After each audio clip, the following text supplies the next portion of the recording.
अर्हन्तो भगवन्त इन्द्रमहिता सिद्धाश्च सिद्धिस्थिता आचार्या जिन शासनोन्नतिकरा पूज्या उपाध्यायिका श्री सिद्धान्त सुपाठ्यका मुनिवरा रत्नत्रयाराधिका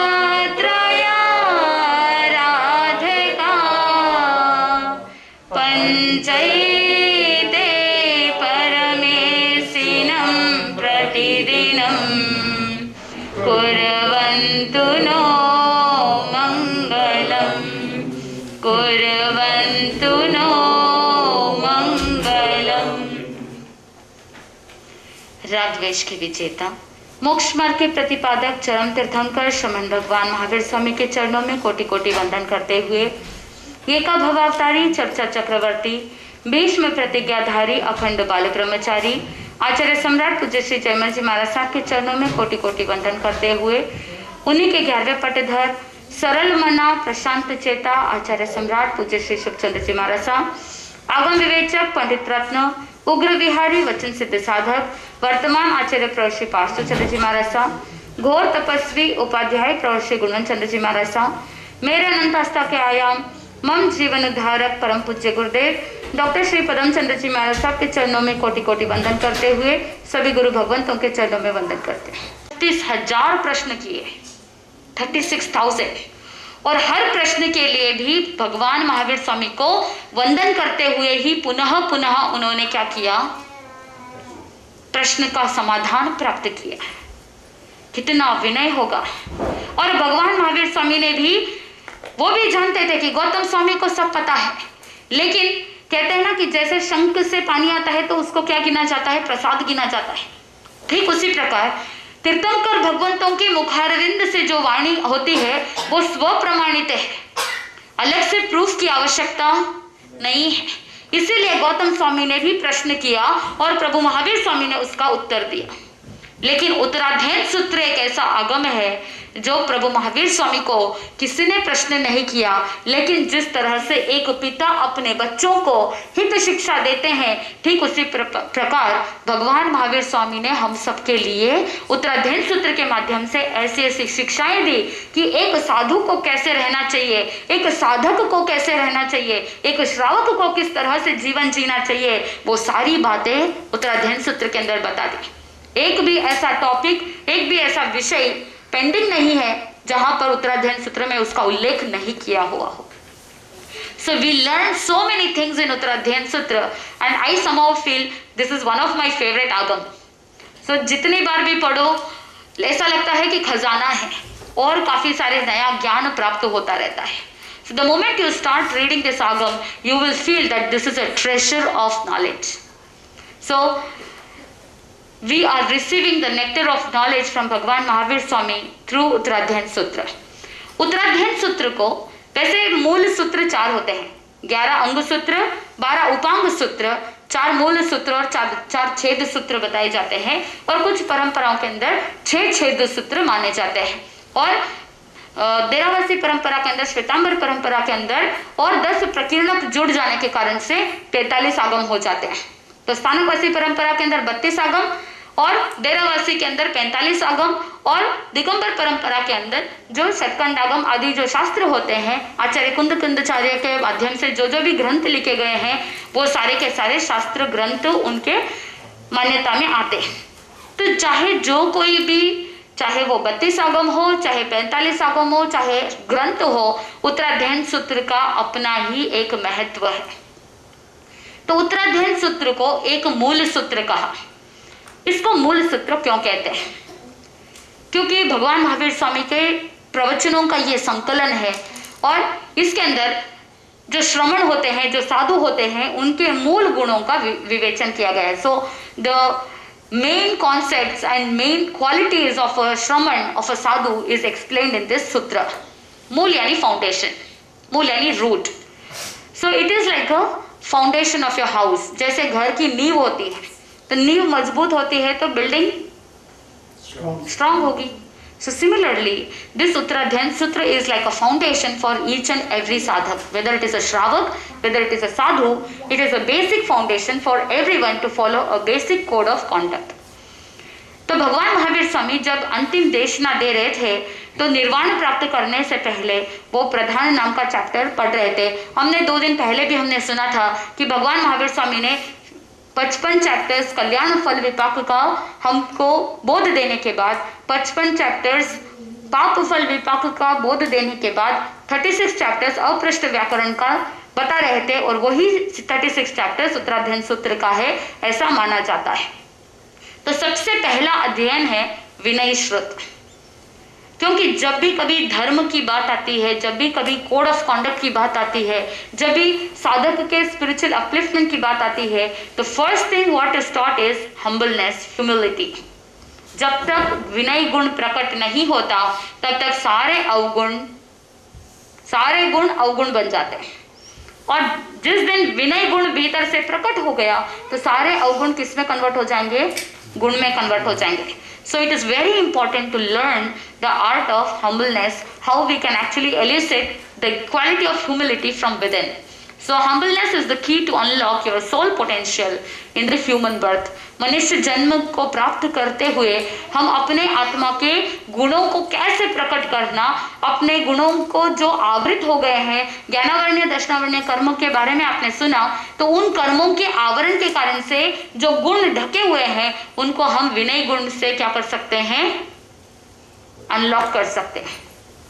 सो vinay is the foundation of conduct. जो चरित्र है, जो कॉन्डक्ट है, उसके लिए क्या है? ये एक मूल है. और जो धर्म है, धर्म के लिए एक रूट है. And it is also a path of salvation, यानी मोक्ष के और जाने के लिए एक मार्ग है. सो विनय है तो सब कुछ है. अगर विनय रूपी मूल रहेगा, if there is a root of विनय, you can see the flowers of सम्यक ज्ञान, सम्यक दर्शन एंड सम्यक चारित्र. इसीलिए तत्वार सूत्र के पहले सूत्र में कहा सम्यक दर्शन ज्ञान चारित्राणि मोक्ष मार्ग. और ये मोक्ष मार्ग कब प्रशस्त होगा? ये सम्यक दर्शन ज्ञान चारित्र के फूल कब खिलेंगे? जब विनय रूपी रूट्स स्ट्रांग होंगे तो. और जब विनय रूपी रूट्स स्ट्रांग होंगे और सम्यक ज्ञान दर्शन चारित्र रूपी फ्लावर्स खिलेंगे तो हमको मोक्ष रूपी फल अपने आप क्या हो जाएंगे? प्राप्त हो जाएंगे. तो हमारे जीवन के अंदर जो जो भी एक्सटर्नल क्वालिटीज है, एक्सटर्नल बिहेवियर्स है, सो किसके ऊपर डिपेंड करता है? It totally depends on the internal thoughts. The way your internal thoughts are, it will reflect your external behaviour. So आपके मन के अंदर जो विचारधाराएं हैं वो आपके प्रैक्टिकल लाइफ में रिफ्लेक्ट करेंगे. So if a person is behaving in a different way, that means they have to be changed. Not at the external manner, not from the outer behavior. What are you supposed to do? You have to change their thinking. The moment you start changing your thinking, your behavior will automatically change. So, बाहर से कुछ भी discipline करने की कोशिश करते हैं, लेकिन जब तक भीतर से वो अंडरस्टैंडिंग नहीं आती है तब तक बाहर से कितना भी अनुशासित कर दो फिर भी ज़्यादा देर तक टिकने वाला नहीं है. इसीलिए गुरु भगवंत कहते हैं थोपा हुआ धर्म लंबे समय तक नहीं टिकता है. क्यों नहीं टिकता है? Given a chance. If you give a chance to your kids, they will escape from going to Pathshala. Given a chance, if they are asked whether you want to sit in pravachan or you want to play, what will they choose? They will choose to play. Why? Because the interest from within is not awakened. और जिस दिन interest भीतर से आएगा उसके बाद बोलने की जरूरत नहीं पड़ती है, वो अपने आप दौड़े चले जाएंगे कि I want to listen to pravachan, I really want to understand what is Jainism, I really want to know what Bhagwan Mahavir Swami is talking to all of us. He has so many things to tell us, like a parent, like a mother, like a father. He has told so many things to us to actually grow our life in a very better manner. What is that? I want to learn. Then there is no need to force anybody that, okay, come, you have to listen to the lecture, you have to sit. They will come and automatically sit and understand. That is the beauty of the lectures, the pravachans of Bhagwan Mahavir Swami. So what is the subject matter of the first Adhyayan, Vinay Shruti? So this will explain about following Guru's orders, how should we serve the Guru, understanding the gestures of Guru, prosperity of virtues, what are the importance of qualities, how should you be disciplined. It also talks about mental, verbal and physical humility, and then how can you suppress your sense organs, किस तरह से हम अपने इंद्रियों को निग्रहित कर सकते हैं. And it also deals with how you should not hurt the Guru, and also गुरु के प्रतिकूल नहीं जाना है. There is no perversity towards Guru. कैसे हम अपने गुरु के अनुकूल चले, गुरु के विपरीत नहीं जाना है, ये सारी चीजों के बारे में बताया जाता है. And it also deals with the topics like acceptance of stern discipline. Suppose गुरु अगर हमको strict discipline अगर दे रहे हैं, तो how to actually follow that with acceptance, and also a time routine. What is the importance of time? How should you do your work on time? These all things are detailedly explained in this first chapter, Vinay Shruti. अगर एक एक अध्ययन के बारे में भी चर्चा करें तो 4 महीने का चातुर्मास, पूरे उत्तराध्ययन सूत्र के बारे में अगर चिंतन करना है तो 4 महीने का पूरा चातुर्मास करेंगे, तब जाकर के बहुत ही डिटेल से अच्छे से उत्तराध्ययन सूत्र का वांचन और विवेचन हो सकता है. लेकिन हम प्रयास करेंगे कि जितना समय हमको प्राप्त है उतने समय में ज्यादा से ज्यादा ज्ञान को प्राप्त करने का क्या करेंगे, प्रयास. So it is you and us who have to get together to learn more. तो आपके अंदर जितनी पात्रता होगी और हमारे अंदर जितना उपयोग रहेगा, दोनों बातें हैं. आपकी पात्रता भी चाहिए और हमारा भी उपयोग चाहिए. गुरु भगवंतों की कृपा दृष्टि चाहिए, जिसके माध्यम से ये ज्ञान स्वाध्याय निरंतर आगे से आगे बढ़ता रहे. हमारे यहाँ चतुर्मास नहीं हुआ है, पहली बार आप नोट कर लीजिए, विनती कर लो. हमारा चातुर्मास 6 महीने का रहता है यहाँ पे. So कुछ लोगों के मन में आता है विनय करना यानी झुकना है, तो व्हाट इज नॉट ह्यूमिलिटी, किन किन चीजों को विनय नहीं कहा जाता है. सो कुछ लोगों के मन में रहता है कि किसी की दासता यानी किसी के स्लेव्स बन करके रहना या किसी के नीचे रहना, दीनता के साथ, इंफीरियरिटी के साथ, लोलीनेस के साथ रहना, वो ह्यूमिलिटी नहीं है. So it is not enthralment और lowliness, it is not slavery of guru, कि गुरु के दास बन करके नहीं रहना है. वहां पर तो गुरु की आज्ञा के अंदर, गुरु के आदेश और निर्देश के अनुसार रहना है. So all these things are not vinay, these are not in the category of humility. It is not a formality कि हमको इस तरह से जीना है, this is the formal way of living. It is not a formality but it is an attribute of our own self. And it is not a remedy for your materialistic gains. विनय गुण को अपनाएंगे या विनय करेंगे तो हमको सर्वार्थ सिद्ध जैसे देवगति के सुख मिलेंगे, इस तरह की कोई उपाय नहीं है. It is also not a सामाजिक व्यवस्था नहीं है, it is not a social facility. So humility is beyond all these things. So according to Brihadvritti there are 2 types of vinay. 2 तरह के विनय होते हैं, लौकिक एंड लोकोत्तर, वर्ल्डली एंड स्पिरिचुअल. सो लौकिक विनय 4 प्रकार के होते हैं. The worldly vinay are 4 types. अर्थ विनय यानी अर्थ के लिए जो विनय किया जाता है, आप अपने बॉस के सामने झुकते हैं, क्या है वो, अर्थ विनय. दूसरा है काम विनय, जब आपकी इच्छाएं होती है, आकांक्षाएं होती है, तब आप क्या करते हैं, सामने वाले के सामने झुकते हैं, तो काम विनय. तीसरा है भय विनय, आपको किसी बलवान व्यक्ति के प्रति आपके मन में भय है, you are fearful to somebody who is elder to you, or you're fearful to somebody who is stronger, and that's why you bow down. So what is that? Bhay Vinay. So Vinay, humbleness out of fear. चौथा है लोकोपचार विनय, यानी लोक व्यवहार के अंदर, सबके सामने, social life के अंदर किस तरह से रहना है, सामाजिकता के अंदर रहते हुए लोक उपचार के लिए क्या करते हैं, झुकना पड़ता है, झुकते हैं, तो उसे क्या कहा, लोकोपचार विनय. ये 4 प्रकार के विनय लौकिक विनय है, which are worldly, humbleness और humility. लोकोत्तर विनय 5 प्रकार के बताए जाते हैं। दर्शन विनय यानी जो प्रभु महावीर स्वामी ने या तीर्थंकर भगवंतों ने वाणी बताई है उसके प्रति जो अटूट श्रद्धा होती है उसके कारण से हम क्या करते हैं, विनय करते हैं, वो दर्शन विनय। दूसरा आता है ज्ञान विनय। So you are actually developing the humbleness out of knowledge. For the knowledge you are actually bowing down, so that is gyan vinay. And then charitra vinay, and because of the pure conduct you are humble, and that is charitra vinay. There similarly it is tapo vinay and then upachar vinay, wherein you serve the sadhus, you serve the sadhaks, that's why you bow down. That is upachar vinay. So worldly and spiritual humbleness. दूसरी अपेक्षा से औपपातिक सूत्र के अंदर बताया जाता है 7 प्रकार के विनय। ज्ञान, दर्शन, चारित्र, मन, वचन, काय विनय और लोक उपचार विनय, ये 7 प्रकार के विनय बताए जाते हैं। सो विनय श्रुत अध्ययन के अंदर सबसे पहली गाथा आती है, संजोग विपमुख अनागार सबिकुनो विनयम पाऊ करी सामी अणुपोविम सुने हमें।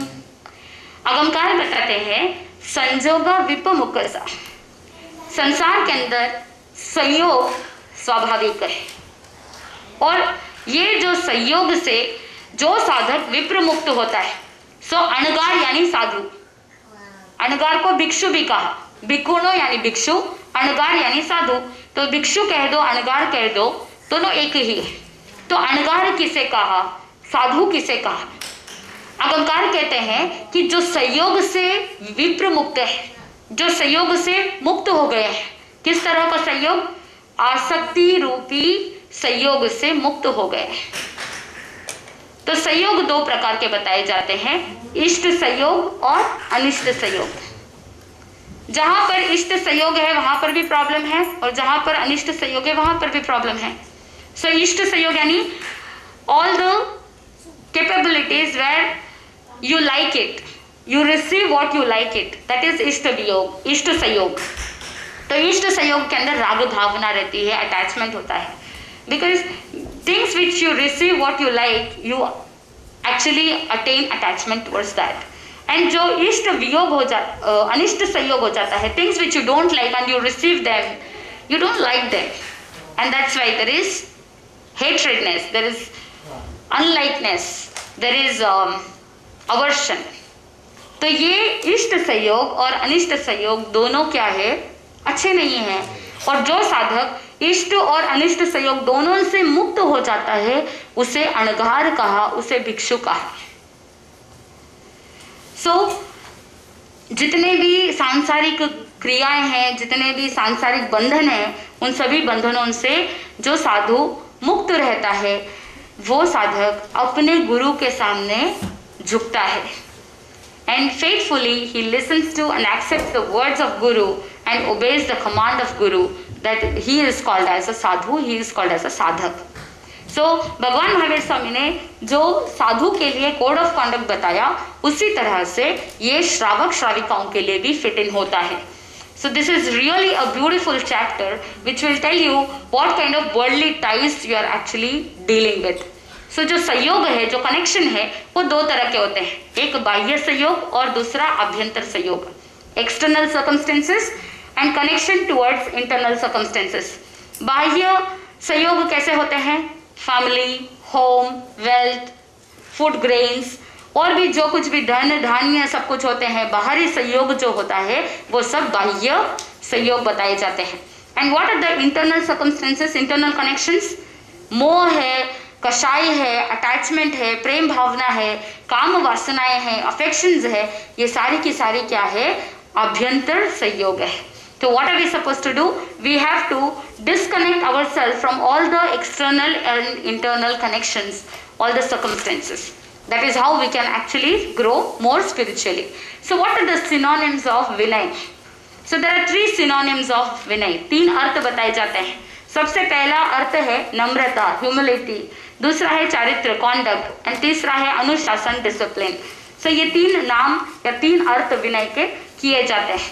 तो जो साधक अपने गृहस्थ के संसार के सारे बंधनों को तोड़ करके साधु धर्म को अंगीकार कर लेता है, वो वास्तव के अंदर सुखी बन जाता है। दूसरी गाथा के अंदर कहते हैं, आना निदेश करे गुरु न मुवाय करे इंगिया गार संपन्ने से भी नियति उच्चई। The humble disciple will always aim towards the gestures and thoughts of a guru. So from past 2 days when we were learning Jain Anupeha Dhyana Sadhana, when we learned mudras yesterday, so that is where a disciple who is humble will understand the gestures of a guru. गुरु के इंगित इशारे को क्या कर लेता है शिष्य, जो विनीत होगा वो समझ जाएगा। एंड गुरु के नजदीक में वो बहुत ही विनय पूर्वक बैठता है और गुरु भगवंतों के सानिध्य में वो शास्त्रों का ज्ञान प्राप्त कर लेता है। So if you are humble you receive lot of knowledge and a person who is humble will do guru seva also. किस तरह से सर्व करता है अपने गुरु को? बाय रिसाइटिंग आगम, जो भी आगम है, जो भी शास्त्र है, उसको वो स्वाध्याय करता है और साथ में गुरु के जो फिजिकल नीड्स होते हैं, जो जो भी आवश्यकताएं होती है, उन आवश्यकताओं को भी वो क्या करता है? टेक केयर करता है। Then if a sadhu, if a guru is ill, by giving medicines, food, everything on time when he is sick. So doing guru seva will also elicit the quality of humbleness. अविनीत शिष्य जो होता है, जो humble नहीं है, one who is immodest, what will happen to that kind of disciple? Similarly, you can see in the picture, there is a female dog, the bitch. So if a bitch has a sore ears, अगर सड़े हुए कान है, रस्सी भर गई है, तो उसको हर जगह से क्या किया जाता है? निकाल दिया जाता है, तिरस्कार किया जाता है। Nobody would like to keep an infectious female dog in their home. Everyone will remove that animal from the colony, from the home, from every place. Similarly, जो अविनीत शिष्य होता है उसको हर जगह से क्या किया जाता है? निकाल दिया जाता है। कहीं पर भी उसके लिए कोई स्थान नहीं रहता है, हर स्थान से उसको निकाल दिया जाता है। और जिस तरह से एक सुअर होता है, if a pig, so a pig will be given a trough of rice, एक तरफ अच्छे से अच्छी क्वालिटी का आप चावल डाल देंगे और दूसरी तरफ कीचड़ होगा, क्या करेगा? वो अच्छे से अच्छे चावल को छोड़ करके ढिष्टा खाने के लिए वो वहां पर चला जाता है। ठीक उसी प्रकार जो अविनीत शिष्य होता है वो सभी गुणों को छोड़ करके प्रतिकूल परिस्थिति में चला जाता है और अपनी आत्मा को पतन के गर्त में लेकर के चला जाता है। तो भगवान महावीर स्वामी इस उत्तराध्ययन सूत्र के पहले अध्ययन में विनय श्रुत में कहते हैं, 8 से 11वीं गाथा तक का वर्णन, ये अनुशासन के 10 सूत्र बताएं। How can we discipline ourselves by these 10 sutras, 10 important points. So if you remember these 10 points, you will actually be able to discipline yourself. The first thing is a disciple should always remain calm near Guru. गुरु के समक्ष, गुरु के सानिध्य में रहे तो हमेशा क्या करे? शांत रहे, वाचाल नहीं रहे। और साथ में the second सूत्र is never be voluble, यानी कैसे? कोई व्यक्ति क्या करता है? ऑलवेज ही कीप्स ब्लैबरिंग, बात करते ही रहते हैं, बात करते रहते हैं। लेकिन जो विनीत शिष्य होता है वो गुरु के समक्ष ज्यादा वाचाल होकर के लूज टॉक्स नहीं करे। Learn meaningful text and reject meaningless phrases. जो अननेसेसरी बातें हैं, जो फालतू बातें हैं, वो गुरु के समक्ष न करे और गुरु के मुखारविंद से ज्यादा अर्थ सहित अर्थपूर्ण शास्त्र का ज्ञान प्राप्त करे। चौथा है not to get annoyed by strict discipline. अगर गुरु स्ट्रिक्ट डिसिप्लिन करे, अगर आपको कह दे कि ये नहीं करना है, इस तरह से करना है, गलती होती है तो कभी गुरु डांट भी देते हैं, तो हमको क्या नहीं करना चाहिए? क्रोध नहीं करना चाहिए। We should not get annoyed by the strict discipline. All the strict discipline given by the guru, given by the parents is only for the welfare of our own self. Then the fifth one is have forgiving attitude. हमेशा मन में क्षमा भाव रखने का प्रादुर्भाव रखना चाहिए, कभी भी क्रोध करने की आवश्यकता नहीं रहती है। उसके बाद कहते हैं neither accompany mean persons nor should he mock and play with them, यानी जिस तरह से जो नेगेटिव व्यक्ति है या जो स्वार्थी व्यक्ति है उसके साथ उसका स्नेह, उसके साथ फ्रेंडशिप नहीं करना चाहिए। You should always choose with whom you should actually have a company. Your company should be good. Your friend circle should be really nice. If your friend is forcing you to do wrong things, then he is not a true friend. So Bhagavan Mahavir Swami is telling you that if you have to discipline yourself towards your own growth, towards success, what should you do? You should not accompany bad people and you should not do any mockery with them. यानी जो गलत इंसान है, जो negative इंसान है, उसके साथ हास्य या क्रीड़ा नहीं करना चाहिए. You should not play with them also. And also it is also said, never indulge in morally reprehensible activities. जो illegal कार्य है या जो संस्कार युक्त नहीं है, इस तरह के गलत कार्यों के अंदर हमको इन्वॉल्व नहीं होना चाहिए. Study at a proper time and then meditate. So अध्ययन के टाइम में अध्ययन करना, स्टडी के टाइम में स्टडी करना, पढ़ाई के टाइम में पढ़ाई, खेलने के टाइम में खेलना, टीवी के टाइम में टीवी और ज्ञान ध्यान के टाइम में ज्ञान ध्यान. और जब प्रवचन सुनते हैं तो सिर्फ प्रवचन, उस समय मोबाइल में मैसेज नहीं, उस समय ईमेल नहीं. तो भगवान महावीर स्वामी कहते हैं काले कालम समायरे.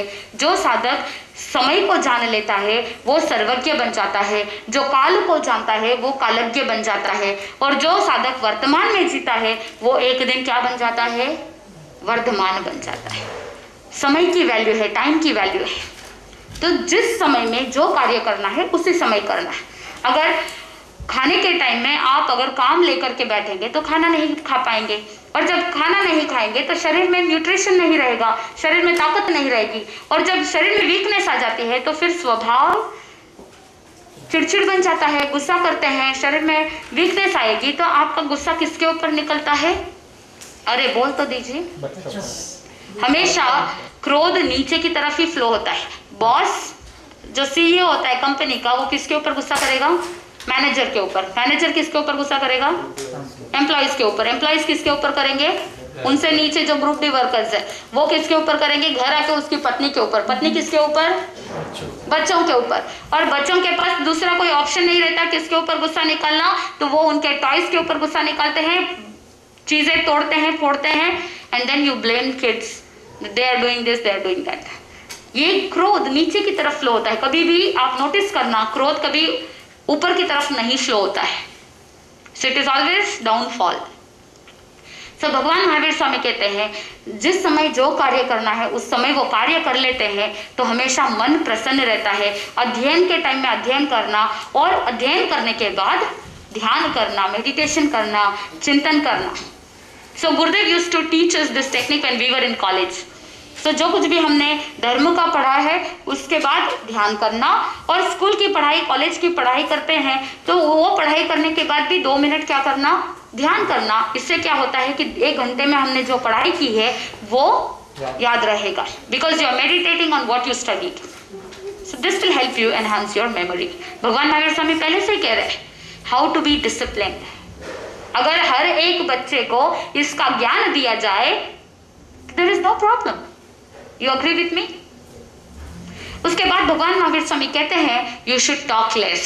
जितना पूछो, जितना आवश्यकता हो उतना ही बोलना चाहिए, ज्यादा नहीं बोलना चाहिए.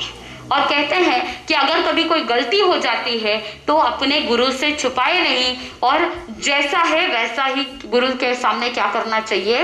प्रकट कर देना चाहिए. If you hide your mistakes, what can happen?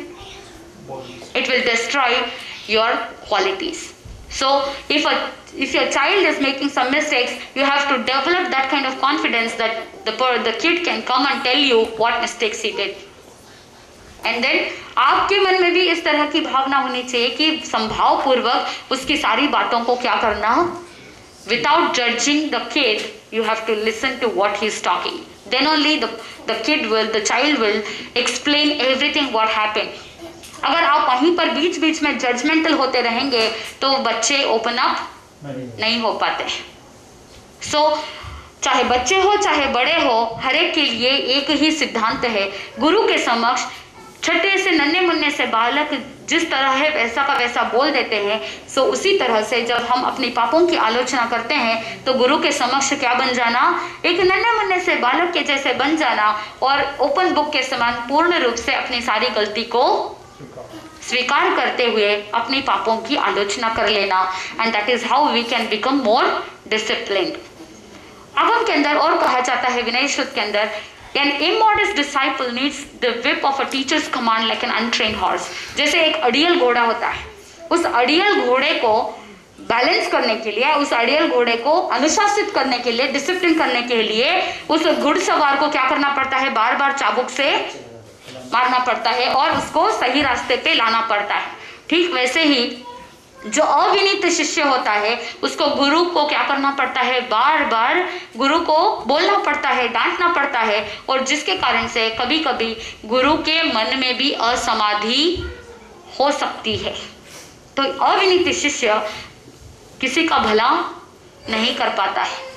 और वही जो अनुशासित घोड़ा होता है, वो अनुशासित घोड़ा केवल उस घुड़सवार के, उसके स्वामी के इशारों के ऊपर ही वो सही रास्ते पर चलता चला जाता है। जैसे एक विनीत शिष्य होता है, वो विनीत शिष्य अपने गुरु के इशारे को समझ करके ही वो सारा कार्य कर लेता है, जिससे गुरु के मन में अपने शिष्य के प्रति प्रसन्नता की भावना रहती है और गुरु को अपने शिष्य के प्रति गौरवता की भावना रहती है। हाउ शुड वी बी, कैसे रहना चाहिए, बुद्धिमान और विनीत होना चाहिए, अहंकार रहित और विनम्रता के साथ अपने आत्मा को आगे बढ़ाना चाहिए।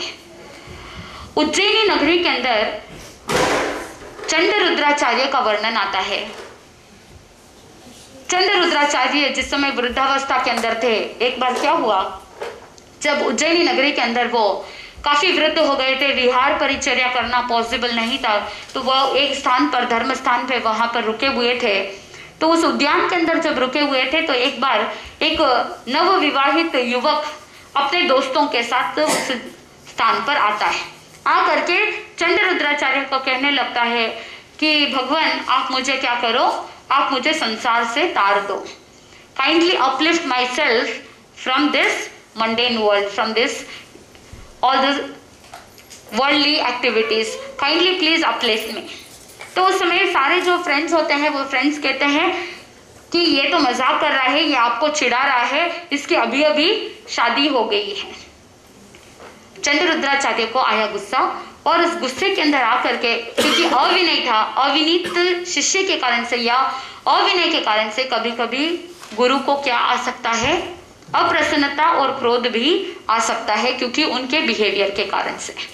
तो जब उस युवक के बारे में वो मित्र भी मजाक उड़ा रहे थे तो चंड रुद्राचार्य को गुस्सा आया and out of anger what did the Acharya do, he called that युवक एंड ही डिड अ पंचमुष्टि लोज, और उसका सिर मोड़ दिया। उसको बोला इधर आओ, और उसके सिर को पकड़ करके लोज करते हुए उसके सिर को मोड़ दिया और दीक्षा दे दी। जैसे ही इस दृश्य को देखा तो सारे फ्रेंड्स क्या हो गए, वहां से खिसक गए। अब वो जो जिसका सिर मूंड दिया था, जिसका सिर का मुंडन हो गया था, उसने अपने गुरु को कहा अब हमारा यहाँ रहना सेफ नहीं है, मेरे जो स्वजन परिजन है, मेरे जो यहाँ पर परिचित लोग हैं, वो आकर के हमको परेशान करेंगे, इसीलिए हमको क्या करना चाहिए, यहाँ से निकलना चाहिए। शाम का समय था, अंधेरा होने वाला था। उस समय चंड रुद्राचार्य ने कहा अभी इस समय हम कैसे विहार कर सकते हैं, और मेरा तो बुढ़ापा है, अब मेरे से विहार नहीं होता है, तुम्हारे कारण से मेरे जीवन में क्या हो गई है, प्रॉब्लम आ गई है, I can not do anything. उस समय वो शिष्य विनीत था, उस शिष्य ने कहा कोई प्रॉब्लम नहीं, आप क्या करो, मेरे कंधे के ऊपर बैठ जाओ, मैं आपको कैरी करूंगा। तो उस समय उस शिष्य की बात सुन करके चंड रुद्राचार्य क्या करते हैं, उसके पीठ के ऊपर बैठ जाते हैं। और क्योंकि रास्ता उबड़ खाबड़ था, बहुत सारे पत्थर थे, कहीं खड्डे थे, कहीं ऊपर था, तो बार बार क्या हो रहा था, समतल नहीं होने के कारण से चलने में भी दिक्कत आ रही थी। और जब जब भी चलने में दिक्कत आती थी तो गुरु को क्या हो रहा था, कष्ट हो रहा था। लेकिन चंड रुद्राचार्य का जैसे स्वभाव थोड़ा तेज था, तो वो क्या करते थे, कभी डांटते थे, कभी डंडे से उसका सिर मुंडा हुआ है, मुंडन किए हुए सिर के ऊपर ठोक देते थे। तो उससे एक बार इस तरह से ठोका कि वो चमड़ी इतनी कोमल थी कि वहां से खून की धारा बहने लगी, लेकिन शिष्य ने उफ तक भी नहीं कहा। शिष्य ने गुरु की ये कठोरता को भी संभाव पूर्वक सहन करते हुए आगे बढ़ता रहा और शांति पूर्वक विनय पूर्वक गुरु को क्या करता रहा, समाधान करता रहा। थोड़ा ही बाकी है, धीरे धीरे चल रहा हूँ, मेरे कारण से आपको असहता हो रही है, मुझे माफ कर दो, मुझे क्षमा कर दो। It is because of his humbleness he was asking forgiveness in spite of all these things. उसने गुस्सा नहीं किया, उसने क्रोध नहीं किया, और मन के अंदर वो विचार कर रहा है कि देखो मैं अपने गुरु को साता भी नहीं उपजा पा रहा हूँ। मन में वो भाव कि देखो उनको कितनी वृद्ध अवस्था है और मैं उनको तकलीफ दे रहा हूँ, और संभाव पूर्वक सहन करते करते इस क्षमा भाव के कारण से ही क्या हो गया, उस शिष्य को केवल ज्ञान केवल दर्शन की प्राप्ति हो गई और वो अब सीधा सीधा चल रहा है। तो चंद्ररुद्राचार्य मजाक करते करते कह रहे थे, क्यों डंडा पड़ने के बाद सीधा चलने लग गए, रास्ता कैसे दिख रहा है अभी। तो उस समय वो विनय पूर्वक कहता है कि आपकी कृपा से मेरे जीवन में प्रकाश हो गया। जैसे ही चंद्ररुद्राचार्य ने ये बात सुनी तो उनके मन की विचारधारा पलट गई। The moment his thinking was changed, he got down and then he asked forgiveness from his शिष्य because केवली की आशातना हो गई, उसके लिए माफी मांगी। शिष्य हो तो कैसा हो कि उस शिष्य के समान हो जो विनीत था, और उसी विनय गुण के कारण से गुरु के कठोर अनुशासन को भी संभाव पूर्वक सहन करते करते अपनी आत्मा का भी क्या कर लिया, उद्धार कर लिया। जो विनीत शिष्य होता है उसका भाषा विवेक कैसा होना चाहिए, how should the verbal prudence of a modest disciple be, कैसा होना चाहिए। जब तक गुरु पूछे नहीं तब तक क्या नहीं करना, बोलना नहीं, not to speak without being asked. काफी बार ऐसा होता है ना कि बिना पूछे ही बोलते जाते हैं, दो लोग बातें करते रहते हैं तो बीच में थर्ड पर्सन क्या करता है, it is all non-humility, indiscipline. So if a person is disciplined, then he will not speak until asked. जब तक नहीं पूछते हैं तब तक बोले नहीं। दूसरा है, जब पूछा जाता है, गुरु जब पूछते हैं तो क्या करना चाहिए, सत्य वचन ही बोलना चाहिए। एंड चाहे प्रतिकूल परिस्थिति अराइज हो जाए, कुछ ऐसी सिचुएशन आ जाए, तो भी हमको अपने क्रोध को क्या करना चाहिए, एक विनीत शिष्य को अपने क्रोध पर कंट्रोल रखना चाहिए। You should accept pleasant and harsh words of guru. गुरु कभी अनुशासन के लिए अच्छे शब्द भी बोलते हैं और कभी कभी कठोर शब्द भी बोलते हैं, लेकिन हमको उन सबको क्या करना चाहिए, संभाव पूर्वक एक्सेप्ट करते हुए आगे बढ़ना चाहिए। ऑलवेज अवॉइड डेफिनेटिव लैंग्वेज, निश्चयकारी भाषा को अवॉइड करना चाहिए। ये ऐसा ही है, इस तरह का निश्चयकारी वचन नहीं बोलना चाहिए। Even if it is a sadhu और a shravak, you should always see to that you don't talk definitive language, क्योंकि भगवान महावीर स्वामी का सिद्धांत अनेकांतवाद का सिद्धांत है और निश्चयकारी भाषा बोलने से असत्य का दोष भी लग जाता है। जिस तरह से साधु साध्वी विहार करते हैं, जब भी विहार करते हैं, सपोज आप विनंती कर रहे हैं गुरु भगवंतों को कि आप हमारे क्षेत्र में पधारो, गुरु भगवंत क्या कहेंगे कि द्रव्य क्षेत्र काल भाव की जैसी अनुकूलता रहेगी, जैसा अवसर होगा वैसे देखा जाएगा। कभी ये नहीं कहेंगे हाँ आ जाएंगे, ऐसा कभी नहीं बोलते हैं। कभी द्रव्य क्षेत्र काल भाव इस तरह के हो जाते हैं, अनुकूलता नहीं रहती है, कभी किसी का स्वास्थ्य बिगड़ जाता है, अगर पहले से ही 100% आश्वासन दे देते हैं, निश्चयकारी भाषा बोल देते हैं, तो क्या होगा, असत्य हो जाएगा। तो इसीलिए कभी भी साधु निश्चयकारी भाषा नहीं बोलते हैं। Even for a shravak you should be careful that you don't talk definitive language, you should see to that you talk very carefully. You should also avoid all other faults of verbal communication as well as deceit. यानी आपकी भाषा माया से मुक्त होनी चाहिए, कपट नहीं होना चाहिए, कहते कुछ और है करते कुछ और है, इस तरह का व्यवहार नहीं होना चाहिए। एक बार क्या हुआ कि एक कुलपुत्र था, उस कुलपुत्र दो भाई थे, दो भाइयों के अंदर एक भाई का किसी ने द्वेष भावना के कारण से, एनिमिटी के कारण से उस भाई का वध कर दिया था। So because his elder brother was killed, the younger brother was very angry. He wanted to take revenge. So he told his mother that I will search the person who actually killed my brother and I will not leave him. So he searched everywhere, and after searching for so many days, he got the person who killed his brother and he got him in front of his mother. And माँ के सामने लाने के बाद वो कुलपुत्र कहता है, माँ मैं मेरे भाई के हत्यारे को यहाँ लेकर के आया हूँ। तो उस समय वो माँ कहती है कि उस व्यक्ति को पूछती है, पुत्र अब तुम बताओ तुम्हें कैसे मारो। और वो कुलपुत्र कहता है, तुम बताओ कि मैं मेरा क्रोध किस तरह से सफल करूं। How do I take revenge? That time the person told that mother, I am taking your shelter. You can kill me the way you are killing a person who comes into your refuge.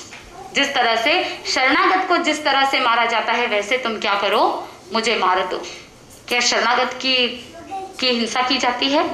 अगर आपके shelter में कोई आया है तो आप उसकी रक्षा करेंगे या उसको मारेंगे? रक्षा करेंगे। You will actually safeguard the person who comes into your shelter.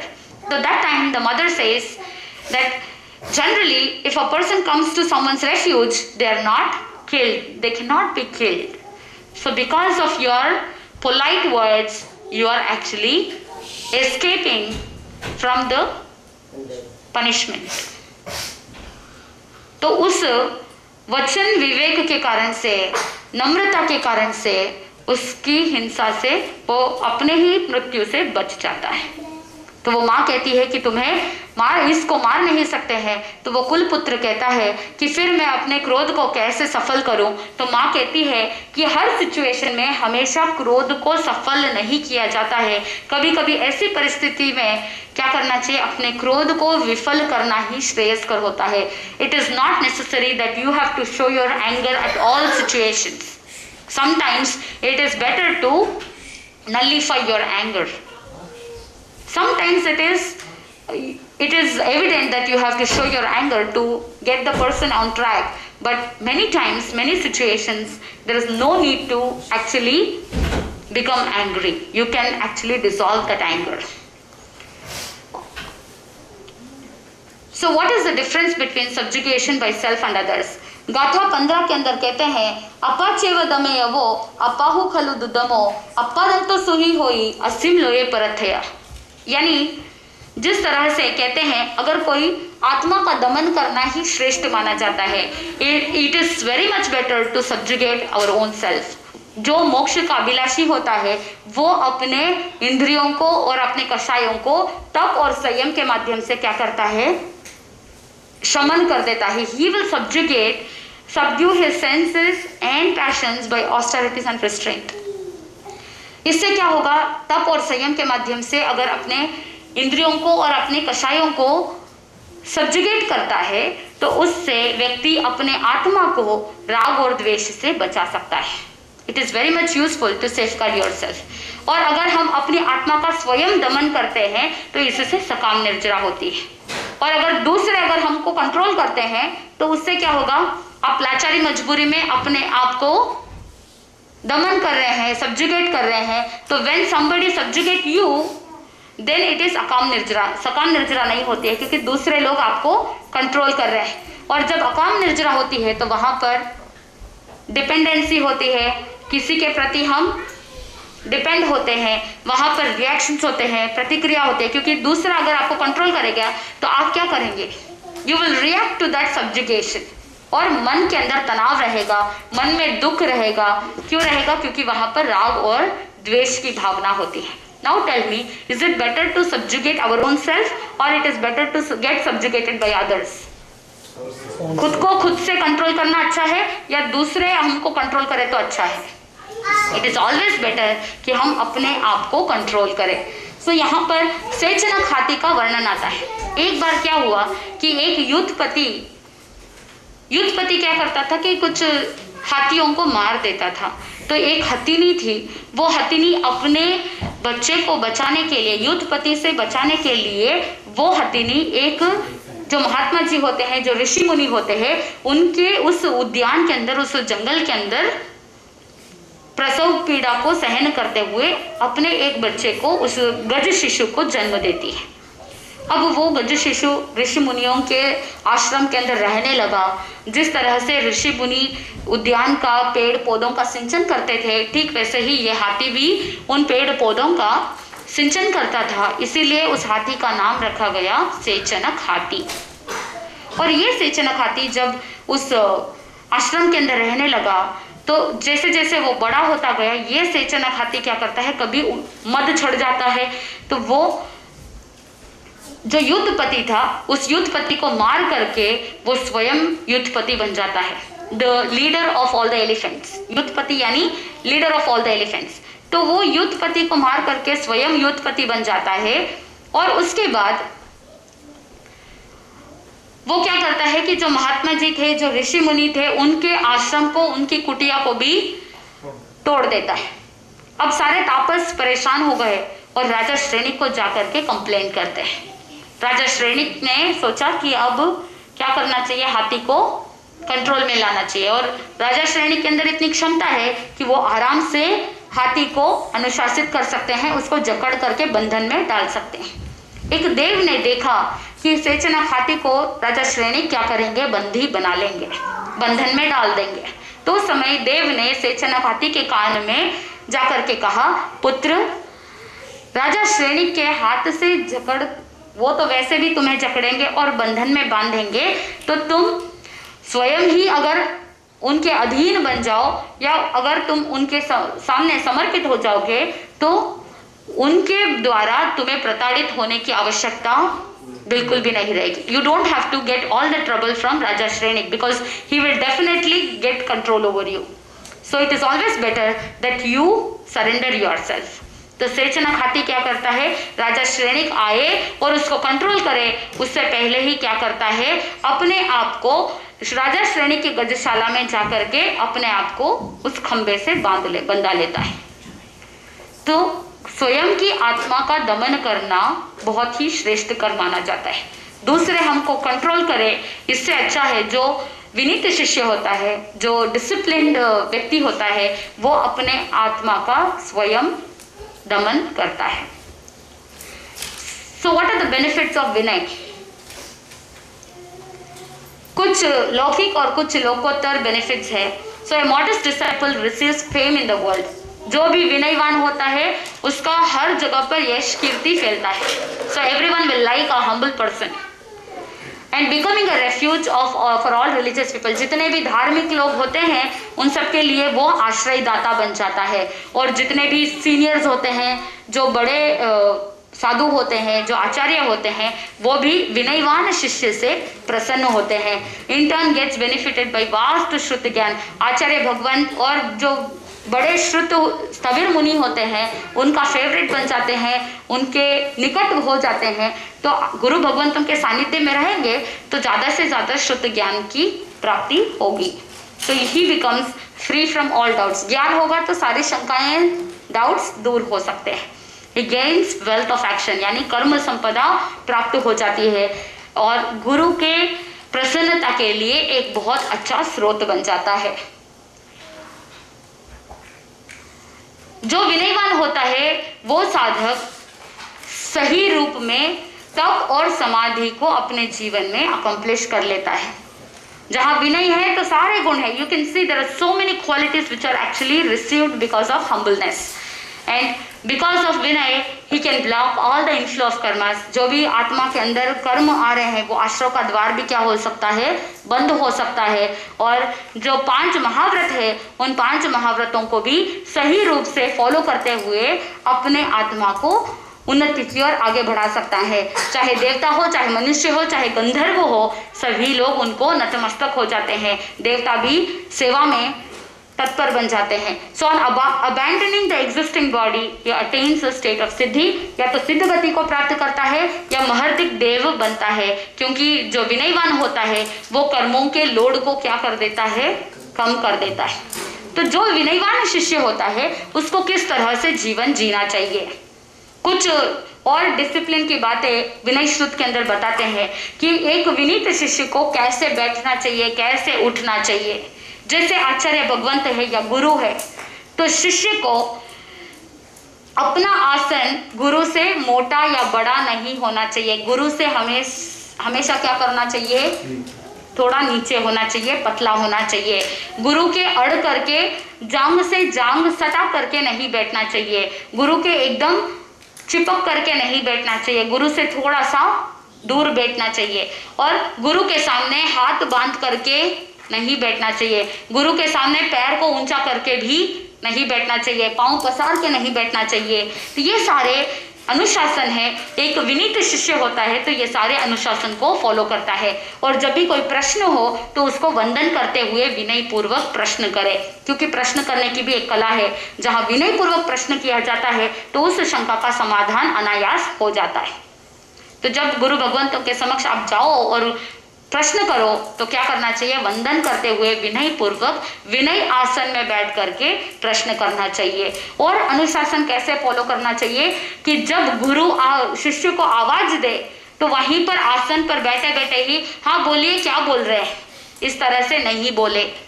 तुरंत गुरु अगर किसी को शिष्य को बुलाते हैं तो तुरंत आसन के ऊपर से खड़े हो जाए और गुरु के निकट जाकर के गुरु से पूछे कि क्या आदेश है।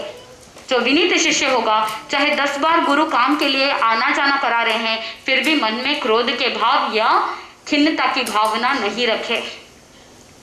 तो और भी काफी सारे इस तरह के डिसिप्लिन एक विनीत शिष्य के लिए बताया गया। और जो साधक अपने जीवन में इस विनय गुण को अपनाएगा वो अपने जीवन में आगे से आगे बढ़ता जा सकता है। तो हमने प्रयास किया कि ये पहला अध्ययन विनय श्रुत के बारे में आपको बताने का। और भी काफ़ी सारी चीज़ें हैं, काफ़ी सारी बातें हैं जो बहुत ही गहन रूप से सत्य तत्व को जागृत करता है। जैसे जैसे आप स्वाध्याय करेंगे, जैसे जैसे आप पढ़ेंगे और आत्मचिंतन करेंगे, और जितना ज़्यादा स्वाध्याय होगा और भी नए नवीन बातें आपको ध्यान में आएगी। तो आप हमेशा लक्ष्य रखना कि आप ज़्यादा से ज़्यादा ज्ञान अर्जन करें, स्वाध्याय करें और निरंतर आगे बढ़ने का प्रयास करें। अपने जीवन में विनय गुण को प्रकट करने के लिए प्रयत्नशील रहेंगे तो आनंद की प्राप्ति होगी। इसी के साथ आनंद ही आनंद। बोले श्री जैन धर्म की जय।